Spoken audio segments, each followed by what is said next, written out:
He who follows the Prophet will also follow him in inviting people and in performing amri maruf and nahi munkar. He who does not do so has not adapted himself to him. If disbelievers were not Allah's enemies, it would not be obligatory to feel hostility towards them. It would not be the first of the things to bring a man closer to Allah Ta'ala. It would not be an important part of Iman or an addition to Iman, belief. It would not cause the walayat, the grade of awliya, to be attained and Allah's grace and love to be gained. Our Prophet ﷺ stated, "The best of worships is to love Muslims because they are Muslims, and to dislike disbelievers because they are disbelievers." When Allah Ta'ala asked Hazrat Musa ﷺ, "What did you do for me?" Musa ﷺ answered, "O my Allah, for you I performed namaz, prayed, fasted, paid zakat, and mentioned your name very much." Upon this, Allah Ta'ala declared, "O Musa, your prayers, namaz, are documents for you. Your fastings are a shield against hell. The zakat is a shade that protects you against the heat of the day of the Last Judgment. Your mentioning my name very much is a light that will illuminate you in the darkness of the grave and the rising. That is, all these things are useful for you. What did you do for me?" Hazrat Musa ﷺ entreated, "O my Allah, tell me the worship which is for thee." Allah Ta'ala declared in Ayati Karima, "O Musa, did you love those who loved me for my sake? And did you feel hostility towards my enemies for my sake?" So Hazrat Musa realized that the good deed done for Allah was to love for His sake and to be hostile for His sake. Love necessitates that you love the friends of your darling and be inimical towards the foes of the darling. This love and this enmity are not within the power of faithful lovers. They cannot help themselves. This happens by itself without striving, without taking pains. The friend's friends seem beautiful, and his enemies seem ugly and evil. Also, the love that occurs within those who are seized by the pretty appearance of the world goes through this same process. Unless the person who says that he loves keeps away from the enemies of his darling, he is not regarded as a man of his word. He is called a hypocrite, i.e. a liar. Shaykh al-Islam Abdullah Ansari Qudsusruh says, "One day Abul Hussein bin Samun offended my dear teacher Hustri. Since that day my heart has been feeling unfriendly towards him." It will be appropriate here to mention a famous saying of the great. If you do not feel offended towards a person who offends your master, a dog is better than you are. These two principles of love are declared in the Quran and Hadiths. Those who wish may refer to the Persian original or the Arabic or Turkish versions of the 29th letter. As it is understood from these ayati karimas, it causes a man to be away from Allah Ta'ala if he loves the enemies of Allah Ta'ala. Unless there is enmity, there will be no love. But this enmity should not be deflected into hostility against the Ashabi Kiram, as some people do. Enmity is to be felt towards the enemies. Hostility felt towards friends, as in the example of Rafidis and Shiites, is rejected. Because all of the Ashabi Kiram were honored with attaining our Prophet's presence and company and his blessed looks, which were nourishment for the heart and soul, they loved one another and felt hostility towards disbelievers. They all were darlings of the Messenger of Allah. Can it ever be a principle of love for Rasulullah to feel hostile even towards one of them?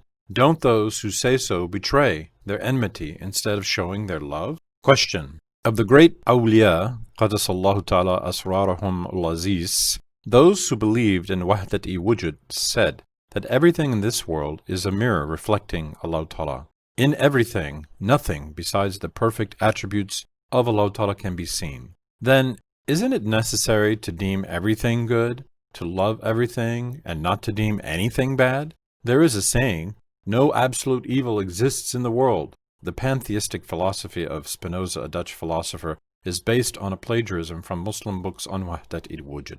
Answer. It is clearly commanded in the Quran to dislike disbelievers, to feel hostility towards them through the heart, and to treat the Harbis harshly.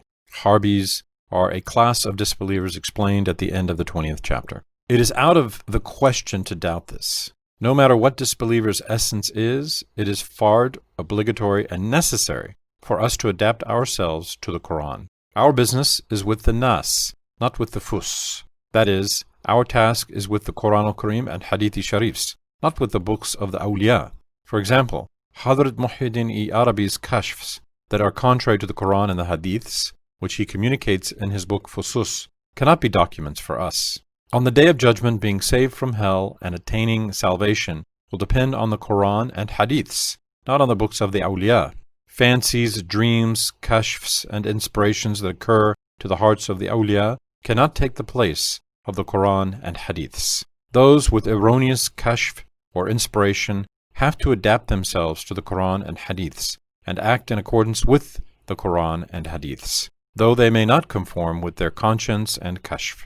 They must entreat Allah Ta'ala ceaselessly so that correct inspirations will occur to them in their heart's eyes, and they will be salved with the dust of Prophet's feet. Also, let us mention the fact that those awliya who recognize Wahdat-i-Wujud divide beings into grades. They say that the state of the importance of each grade are different. They do not ignore the rule of Kathrat-i-Wujud.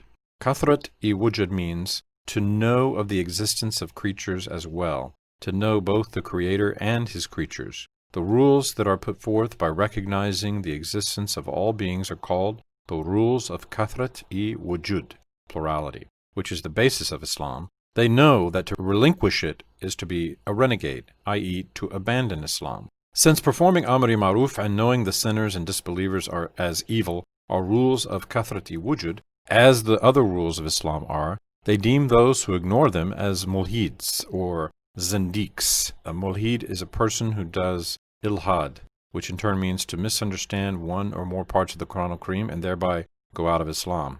A zindiq is an atheist who pretends to be a Muslim. Also, those who say that there is no certain evil have to say that there is evil in one respect. Since we have to know disbelievers as evil and keep away from them, this evil in one respect is enough for them. Those who recognize Wahdat-i-Wujud do not eat poison. They do not let others eat it either. They kill the scorpion and the snake and tell others to be mindful of them. They love those who obey them and dislike those who disobey them. Hadrat Jalaluddin Rumi, one of the notables of men of Wahdat-i-Wujud, says in his Mathnawi, "He who will not believe this word, now I see him headlong in hell." These great people prefer sweet foods, delicious sherbets, exquisite textures, touching voices, fragrant odors, fine sceneries, beautiful appearances to the tasteless, ugly ones, and like them much more. They protect and take care of those who approach them, and they protect them and themselves against dangers. They pick out useful things and avoid harmful ones. They try to obtain what they need. They educate their children. They consult one another about their important affairs. And they do not let their daughters and wives go out without covering themselves properly, and do not let others approach them. They keep their children away from bad friends. They punish the cruel and their enemies, and warn their patients against harmful foods. Are these acts of Wahdat-i-Wujud or Kathrat-i-Wujud? Then, is it worthy, is it reasonable to try to escape one's duties as a born slave of Allah by exploiting the rules of Wahdat-i-Wujud and to avoid obeying the rules of Kathrat in matters pertaining to the hereafter, while it is fard and to obey them? Is it reasonable to make Wahdat-i-Wujud a pretext for dodging the responsibilities we have in this base worldly life? The reason for it is to deny the divine rules, to disbelieve the prophets, and not to have iman in the rising and in the torments and blessings of the next world. Of those who recognized Wahdat-i-Wujud, the ones with correct hals very strongly adhered to their faith and their actions were compatible with Islam. This fact is written at length in books. My father, who was my master, the cause of my coming to life and my happiness, was very careful while making an abdest ablution, in taharat, cleaning himself from najasat, which is explained in the 6th chapter of the 4th fascicle of Endless Bliss, in namaz, and in observing the adabs or manners. And he used to say, I learned these by closely watching my father's manners. It is not easy to learn from books how to observe the adab together with all its subtle particulars. His father, the grandfather of this fakir, was a man of Wahdat-i-Wujud, and was an unequaled arif in the marifats in the book Fusus. At the same time, he was perfect in observing the ahkam-i-Islamiyya. My father used to say that he had learned this behavior from his master, Hadrat Ruknuddin-i Chishti, by observing his manners. He was one of the great awliya of Wahdat-i-Wujud, and he was always overcome by his hals and kashfs. Yet it was known by everybody that he was a perfect person in adhering to the Ahkam-i Islamiyya. Hadrat Ubaydullah-i Ahrar was inclined to Wahdat-i Wujud.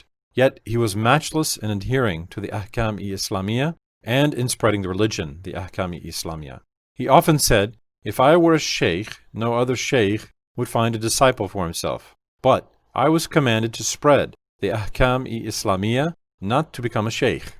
Sheikh-i Akbar Muhyiddin-i Arabi, Qudsas was a Sahib-i Ithnad in the knowledge of Hadith, and was in the grade of Ijtihad in the knowledge of Fiqh.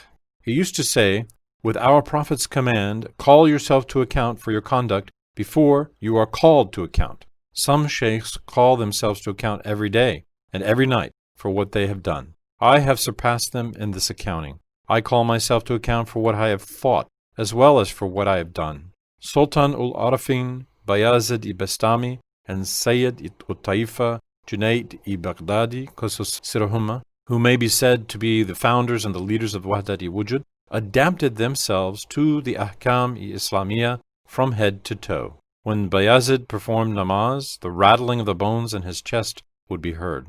Everybody should have heard about the words of Halaji Mansur. Nevertheless, he used to perform 1,000 rakats of namaz every day and every night, and he performed 500 rakats the night before he was executed. It is surprising that some of those who say that we shouldn't interfere with anybody and that we shouldn't attack others make intimate friends with disbelievers such as Jews, Jukkis, Brahmins, Mulhids, Zindiks, Armenians, Freemasons, and renegades who have deviated into different ways. At the same time, they say retrogressive, reactionary, fanatical about the Ahl Sunnat wal Jamaat who adhere to the Sunnat, to the way of Rasulullah, and they feel hostility towards these true Muslims who were given the good news of, "It is only these who will be saved from hell," and who were praised, "It is only these who follow my and my Ashab's way." While they make friends with disbelievers, they take pleasure in hurting, insulting, and annihilating these true Muslims. What kind of Wahdat-i Wujud, what kind of unity is it to feel hostility towards those who follow the way of Hadrat Muhammad, who is Allah's compassion upon all classes of beings, while at the same time being friendly with disbelievers towards whom the Quran commands us to feel hostility? Isn't this sheer disbelief and enmity towards Islam?